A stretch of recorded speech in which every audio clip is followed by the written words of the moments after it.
20 मई साल 1916 south Georgia के islands में स्ट्रॉमनेस वेलिंग स्टेशन के कैप्टन आराम से बैठकर खाना खा रहे थे कि तभी अचानक से एक व्यक्ति भागता हुआ चिल्लाता हुआ उनके कमरे में घुस जाता है। वो कैप्टन से तुरंत बाहर चलने को कहता है और कहता है कि आपको अपनी आंखों पर यकीन नहीं होगा। कैप्टन बाहर निकलते हैं और देखते हैं कि उनके सामने 3 व्यक्ति खड़े हैं। वो बहुत ही पतले थे और उनके चेहरे पर बड़ी दाढ़ी उगी हुई थी। ऐसा लग रहा था जैसे वो सालों से नहाए नहीं हैं। उन्होंने उनसे उनका नाम पूछा। बीच में खड़ा व्यक्ति अपना नाम बताता है और कहता है, अर्नेस्ट सेकल्टन। कैप्टन 10 सेकंड्स तक कुछ भी नहीं बोलते और उनके चेहरों को देखते रहते हैं। उन्होंने ये नाम आखिरी बार 2 साल पहले नवंबर 1914 में सुना था। अर्नेस्ट सेकल्टन अपने 28 लोगों के क्रू के साथ इसी जगह पर अपनी शिप लेकर आए थे। अर्नेस्ट सेकल्टन ने कहा था कि वो अंटार्कटिका की जमीन को पैदल पार करना चाहता है। कुछ महीनों बाद जब उनके इस क्रू की कोई खबर नहीं आई तो सभी ने मान लिया कि उनकी मौत हो चुकी है। लेकिन 2 साल बाद अर्नेस्ट सेकल्टन अब फिर से कैप्टन के सामने खड़े थे। कैप्टन तुरंत उनसे पूछते हैं कि तुम्हारे बाकी के क्रू मेंबर्स का क्या हुआ।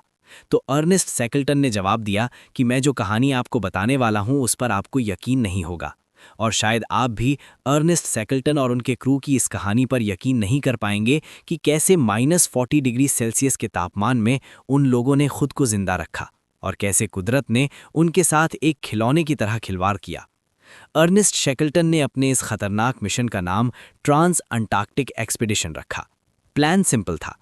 एक टीम वेडल सी से होकर अंटार्कटिका में जाएगी और पैदल पूरे अंटार्कटिका को पार करेगी।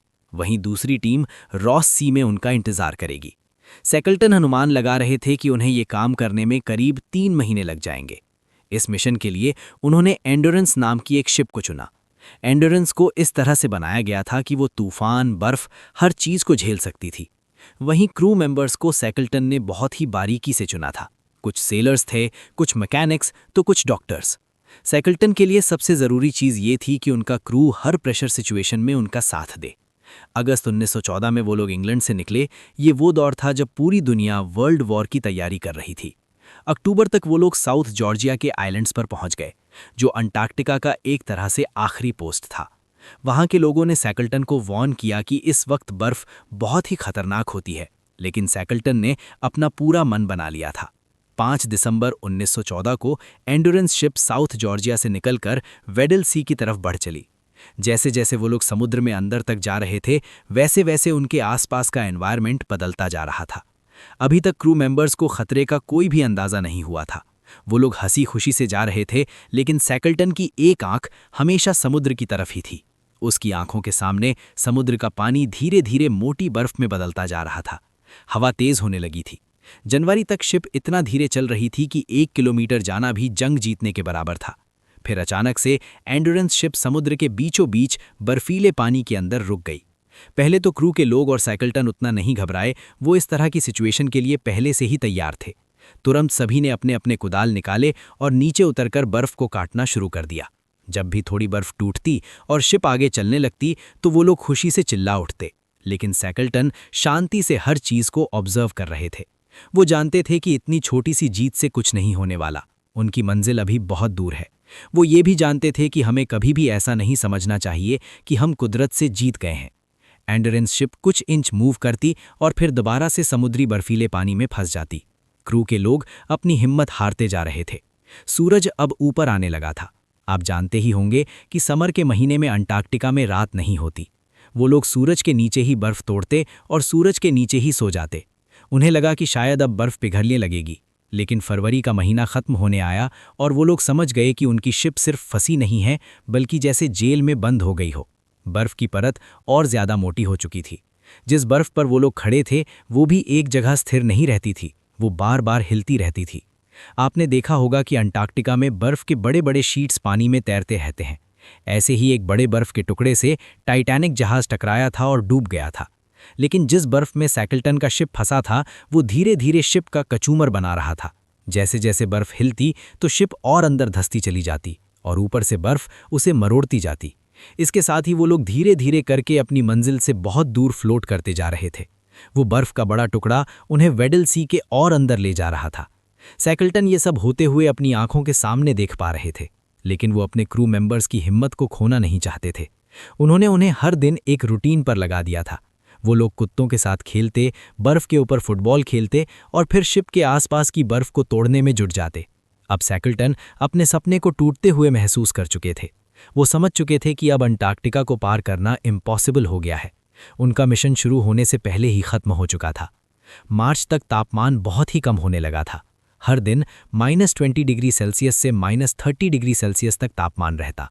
एंडोरेंस शिप मानो बर्फ की कब्र में जा चुकी थी। उनका खाना भी धीरे धीरे कम होता जा रहा था। अब क्रू मेंबर्स हर दिन पेंगुइन्स और सील्स का शिकार करने के लिए जाते थे। वो लोग उम्मीद कर रहे थे कि शायद वसंत ऋतु तक बर्फ पिघल जाएगी। उन्होंने स्लेजेस बनवाए, लाइफ बोट्स को ठीक करवाया और सारे सप्लाई को ऑर्गेनाइज करवाया। अब वो लोग अंटार्कटिका से लड़ने की तैयारी में जुट गए थे। अप्रैल का महीना आया और बर्फ के वो सीट्स और वायलेंट तरीके से हिलने लगे। बर्फ की क्रैक होने की तेज आवाजें आने लगीं, जैसे मानो तोप के गोले चल रहे हों, और बीच में उनकी एंड्योरेंस शिप फंसी हुई थी। 14 अप्रैल को एक वेव ने एंड्योरेंस शिप के तख्ते को तोड़कर रख दिया। स्टील बोल्ट्स गोली की तरह बाहर आने लगे और शिप में पानी भरना शुरू हो गया। शैकल्टन ने तब सभी को आवाज दी कि शिप को तुरंत खाली कर दिया जाए। मई तक सूरज पूरी तरह से गायब हो चुका था। क्रू मेंबर्स ने बर्फ के ऊपर ही अपने टेंट्स लगा लिए और उसे दी ओशन कैंप का नाम दिया। उनकी लाइफ बोट्स वहीं पास में रखी हुई थीं। वहां ठंड इतनी ज्यादा थी कि सभी क्रू मेंबर्स को एक साथ चिपककर सोना पड़ता था।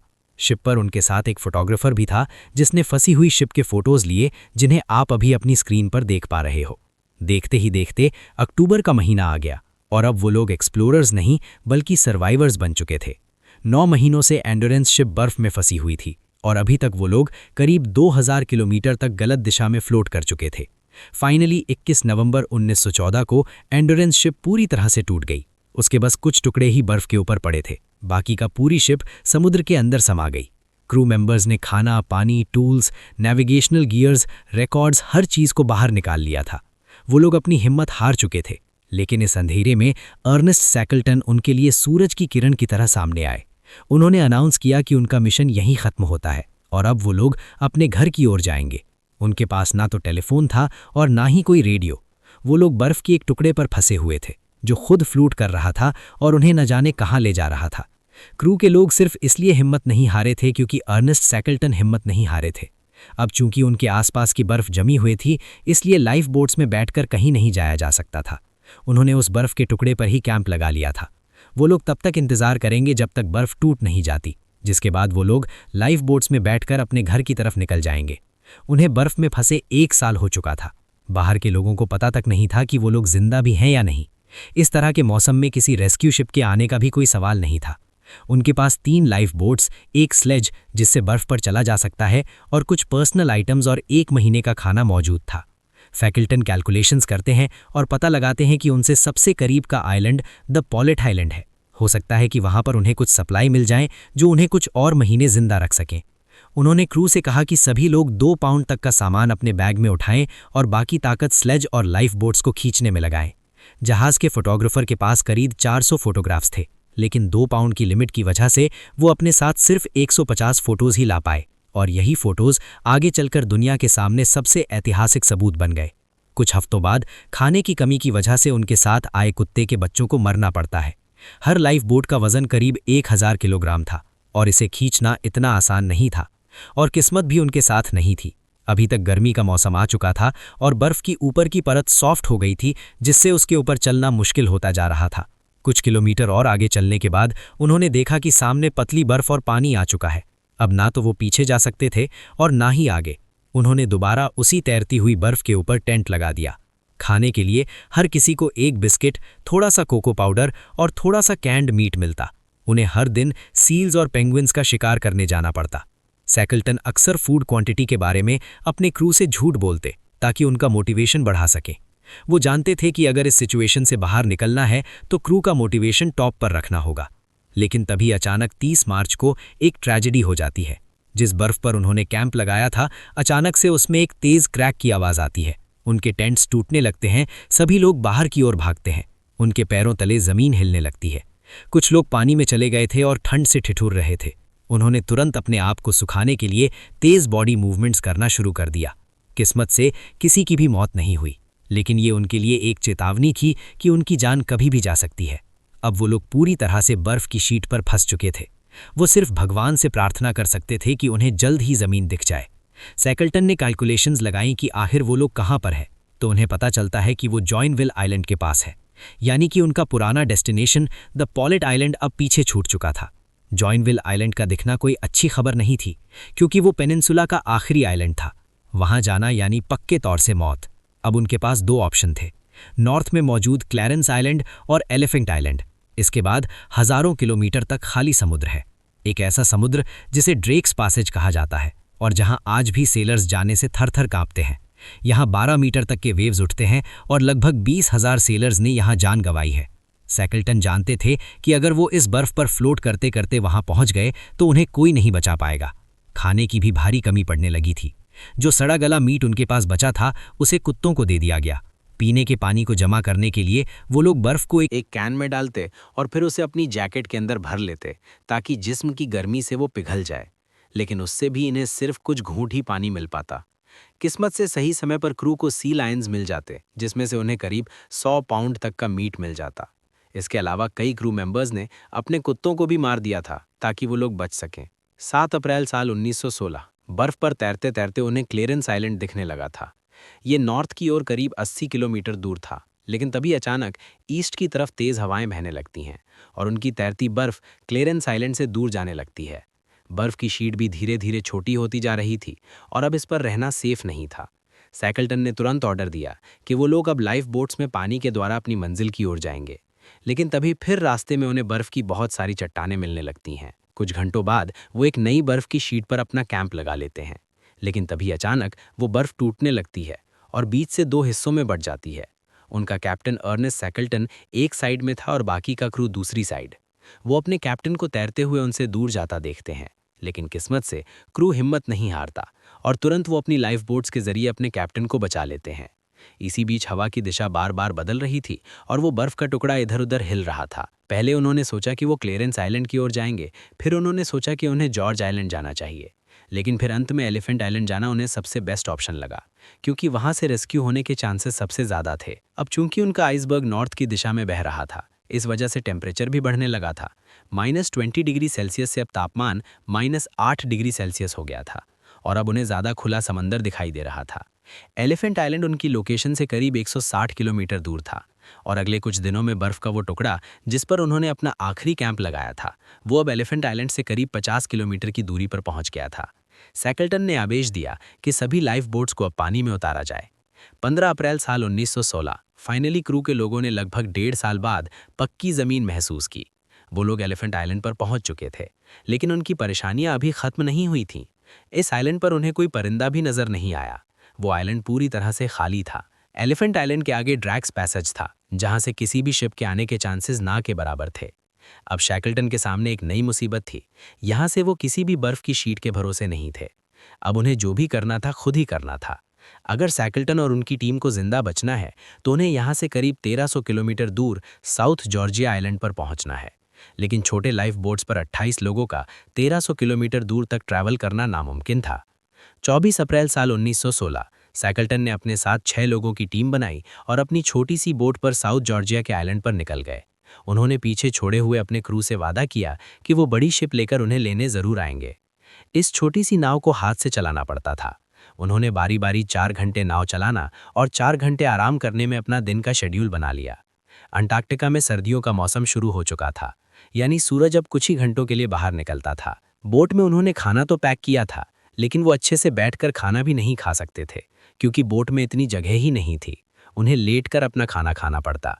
किसी तरह से जूझते हुए वो साउथ जॉर्जिया आइलैंड के बहुत ही करीब पहुंच गए।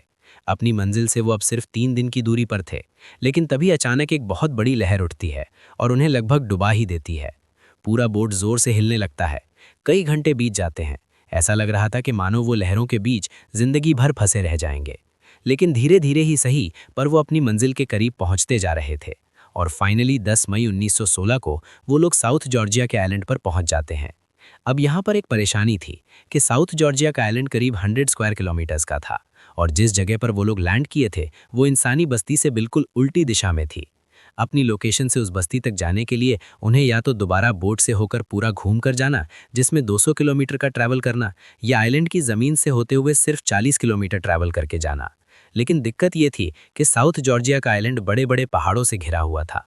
आज तक कोई भी इसे पार नहीं कर पाया था, और सैकल्टन के पास तो ज़रूरी सामान भी नहीं था जिससे वो पहाड़ को पार कर सकें। लेकिन उसके पास और कोई रास्ता भी नहीं था। उन्होंने अपने साथ 3 व्यक्तियों को लिया और तुरंत सामने खड़े पहाड़ पर चढ़ना शुरू कर दिया।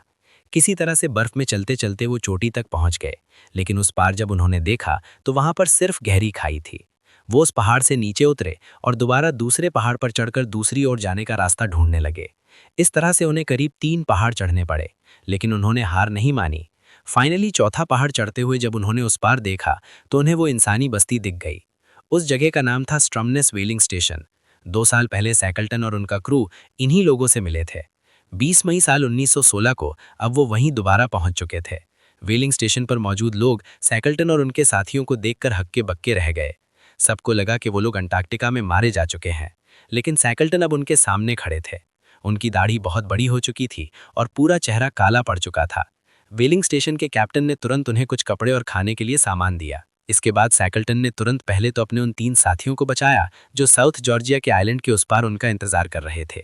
इसके बाद उन्होंने दुनिया से दरख्वास्त की कि सब उनकी मदद करें ताकि एलिफेंट आइलैंड पर फंसे उनके 22 क्रू मेंबर्स को बचाया जा सके। उन लोगों को चिली सरकार की ओर से एक बड़ी बोट दी गई जिसे बर्फ को काटकर चलाया जा सकता था। सैकल्टन खुद उस जहाज को चला रहे थे, लेकिन बदकिस्मती से 3 बार उनका जहाज बर्फ में ऐसे फंसा कि उन्हें दोबारा लौटना पड़ गया। लेकिन सैकल्टन ने हार नहीं मानी और एक बार फिर एलिफेंट आइलैंड की ओर निकल पड़े। 30 अगस्त साल 1916 सैकल्टन फाइनली एलिफेंट आइलैंड पर पहुंच ही जाते हैं और अपनी आंखों के सामने का नज़ारा देखकर दंग रह जाते हैं। उनके क्रू मेंबर्स ने अपनी बोट्स को पलटकर अपने लिए कैंप्स बना लिए थे। सैकल्टन की गैर मौजूदगी में उन्होंने फ्रैंक वाइल्ड नाम के एक आदमी को कैप्टन बना दिया था। वे लोग पेंगुइन्स और सील्स को मारकर अपने लिए खाने की व्यवस्था करते। फ्रैंक वाइल्ड हर दिन सुबह उठकर अपने क्रू मेंबर्स का उत्साह बढ़ाता था और उनसे कहता कि सैकल्टन आ जाने वाले हैं, तैयार हो जाओ, अब वो सब घर जा सकते हैं। तो दोस्तों, ये थी अर्नेस्ट सैकल्टन और उनके 28 क्रू मेंबर्स की एक जज्बाती कहानी। तो इस वीडियो में बस इतना ही। वैसे आप हमारा ये वीडियो कौन से शहर से देख रहे हो मुझे कमेंट करके ज़रूर बताएं। मिलता हूं मैं आपसे एक नई वीडियो में, तब तक के लिए नमस्कार।